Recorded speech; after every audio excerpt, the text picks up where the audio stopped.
யோவான் அதிகாரம் 8. இயேசு ஒலிவமலைக்கு போனார். மறுநாள் காலையிலே அவர் திரும்பி தேவாலயத்திற்கு வந்தபோது ஜனங்கள் எல்லாரும் அவரிடத்தில் வந்தார்கள். அவர் உட்கார்ந்து அவர்களுக்கு உபதேசம் பண்ணினார். அப்பொழுது விபச்சாரத்திலே கண்டுபிடிக்கப்பட்ட ஒரு ஸ்திரீயை வேதபாரகரும் பரிசேயரும் அவரிடத்தில் கொண்டு வந்து அவளை நடுவே நிறுத்தி, போதகரே, இந்த ஸ்திரீ விபச்சாரத்தில் கையும் மெய்யுமாய் பிடிக்கப்பட்டாள். இப்படிப்பட்டவர்களை கல்லறிந்து கொள்ள வேண்டும் என்று மோசே நியாயப்பிரமாணத்திலே நமக்கு கட்டளையிட்டிருக்கிறாரே, நீர் என்ன சொல்லுகிறீர் என்றார்கள். அவர் மேல் குற்றம் சுமத்துவதற்கான காரணம் உண்டாகும் பொருட்டு அவரை சோதிக்கும்படி இப்படி சொன்னார்கள். இயேசுவோ குனிந்து விரலினால் தரையிலே எழுதினார். அவர்கள் ஓயாமல் அவரை கேட்டுக்கொண்டிருக்கையில் அவர் நிமிர்ந்து பார்த்து, உங்களில் பாவம் இல்லாதவன் இவள் மேல் முதலாவது கல்லெறிய கடவன் என்று சொல்லி அவர் மறுபடியும் குனிந்து தரையிலே எழுதினார். அவர்கள் அதை கேட்டு தங்கள் மனசாட்சியினால் கடிந்து கொள்ளப்பட்டு பெரியோர் முதல் சிறியோர் வரைக்கும் ஒவ்வொருவராய் போய்விட்டார்கள். இயேசு தனித்திருந்தார். அந்த ஸ்திரீ நடுவே நின்றாள். இயேசு நிமிர்ந்த அந்த ஸ்திரீயை தவிர வேறு ஒருவரையும் காணாமல், ஸ்திரீயே, உன்மேல் குற்றம் சாட்டினவர்கள் எங்கே? ஒருவனாகிலும் உன்னை ஆக்கினிக்குள்ளாக தீர்க்கவில்லையா என்றார். அதற்கு அவள், இல்லை ஆண்டவரே என்றாள். இயேசு அவளை நோக்கி, நானும் உன்னை ஆக்கினிக்குள்ளாக தீர்க்கிறதில்லை, நீ போ, இனி பாவம் செய்யாதே என்றார். மறுபடியும் இயேசு ஜனங்களை நோக்கி, நான் உலகத்திற்கு ஒளியாயிருக்கிறேன். என்னை பின்பற்றுகிறவன் இருளிலே நடவாமல் ஜீவ ஒளியை அடைந்திருப்பான் என்றார். அப்பொழுது பரிசேயர் அவரை நோக்கி, உன்னை குறித்து நீயே சாட்சி கொடுக்கிறாய், உன்னுடைய சாட்சி உண்மையானதல்ல என்றார்கள். இயேசு அவர்களுக்கு பிரதியுத்தரமாக, என்னை குறித்து நானே சாட்சி கொடுத்தாலும் என் சாட்சி உண்மையாயிருக்கிறது. ஏனெனில் நான் எங்கே இருந்து வந்தவன் என்றும் எங்கே போகிறேன் என்றும் அறிந்திருக்கிறேன். நீங்களோ நான் எங்கே இருந்து வருகிறேன் என்றும் எங்கே போகிறேன் என்றும் அறியீர்கள். நீங்கள் மாம்சத்துக்கு ஏற்றபடி நியாயம் தீர்க்கிறீர்கள், நான் ஒருவனையும் நியாயம் தீர்க்கிறதில்லை. நான் நியாயம் தீர்த்தால் என் தீர்ப்பு சத்தியத்தின்படி இருக்கும். ஏனெனில் நான் தனித்திருக்கவில்லை, நானும் என்னை அனுப்பின பிதாவுமாக இருக்கிறோம். 2 பேருடைய சாட்சி உண்மை என்று உங்கள் நியாயப்பிரமாணத்திலும் எழுதியிருக்கிறதே. நான் என்னை குறித்து சாட்சி கொடுக்கிறவனாய் இருக்கிறேன், என்னை அனுப்பின பிதாவும் என்னை குறித்து சாட்சி கொடுக்கிறார் என்றார். அப்பொழுது அவர்கள், உம்முடைய பிதா எங்கே என்றார்கள். இயேசு பிரதியுத்தரமாக, என்னையும் அறியீர்கள், என் பிதாவையும் அறியீர்கள். நீங்கள் என்னை அறிந்தீர்களானால் என் பிதாவையும் அறிவீர்கள் என்றார். தேவாலயத்திலே இயேசு உபதேசம் பண்ணுகிற போது தர்ம பெட்டி இருக்கும் இடத்தில் இந்த வசனங்களை சொன்னார். அவருடைய வேலை இன்னும் வராதபடினால் ஒருவனும் அவரை பிடிக்கவில்லை. இயேசு மறுபடியும் அவர்களை நோக்கி, நான் போகிறேன், நீங்கள் என்னை தேடி உங்கள் பாவங்களிலே சாவீர்கள். நான் போகிற இடத்துக்கு வர உங்களால் கூடாது என்றார். அப்பொழுது யூதர்கள், நான் போகிற இடத்துக்கு வர உங்களால் கூடாது என்கிறானே, தன்னைத்தான் கொலை செய்து கொள்வானோ என்று பேசிக்கொண்டார்கள். அவர் அவர்களை நோக்கி, நீங்கள் தாழ்விலிருந்து உண்டானவர்கள், நான் உயர்விலிருந்து உண்டானவன்.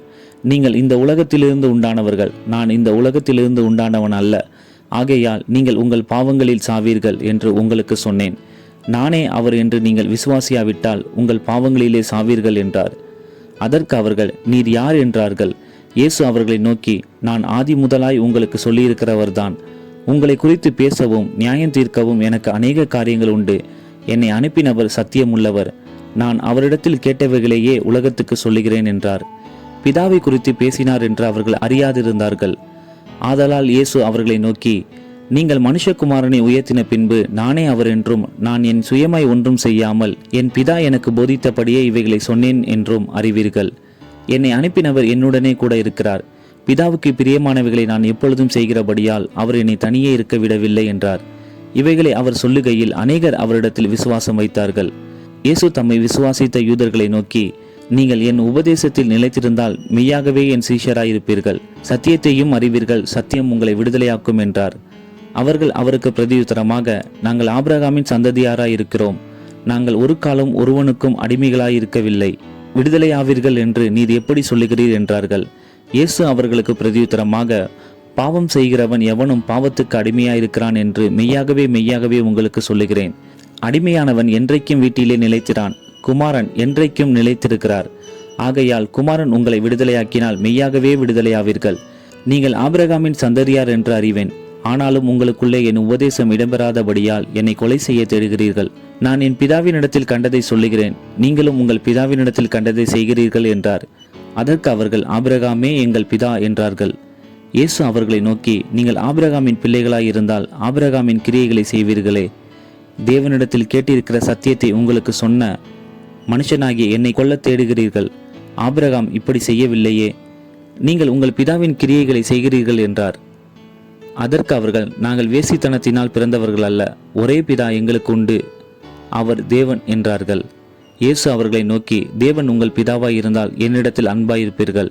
ஏனெனில் நான் தேவனிடத்தில் இருந்து வந்திருக்கிறேன். நான் சுயமாய் வரவில்லை, அவரே என்னை அனுப்பினார்.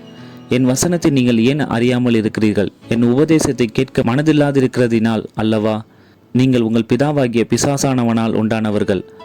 உங்கள் பிதாவினுடைய இச்சைகளின்படி செய்ய மனதாயிருக்கிறீர்கள். அவன் ஆதி முதற்கொண்டு மனுஷ கொலைபாதகனாயிருக்கிறான். சத்தியம் அவனிடத்தில் இல்லாதபடியால் அவன் சத்தியத்திலே நிலை நிற்கவில்லை. அவன் பொய்யனும் பொய்க்கு பிதாவுமாயிருக்கிறபடியால் அவன் பொய் பேசும்போது தன் சொந்தத்தில் எடுத்து பேசுகிறான். நான் உங்களுக்கு சத்தியத்தை சொல்லுகிறபடியினாலே நீங்கள் என்னை விசுவாசிக்கிறதில்லை. என்னிடத்தில் பாவம் உண்டென்று உங்களில் யார் என்னை குற்றப்படுத்தக்கூடும்? நான் சத்தியத்தை சொல்லியிருக்க நீங்கள் ஏன் என்னை விசுவாசிக்கிறதில்லை? தேவனால் உண்டானவன் தேவனுடைய வசனங்களுக்கு செவி கொடுக்கிறான். நீங்கள் தேவனால் உண்டாயிராதபடியினால் செவி கொடாமல் இருக்கிறீர்கள் என்றார். அப்பொழுது யூதர்கள் அவருக்கு பிரதியுத்தரமாக, உன்னை சமாரியன் என்றும் பிசாசு பிடித்தவன் என்றும் நாங்கள் சொல்லுகிறது சரிதானே என்றார்கள்.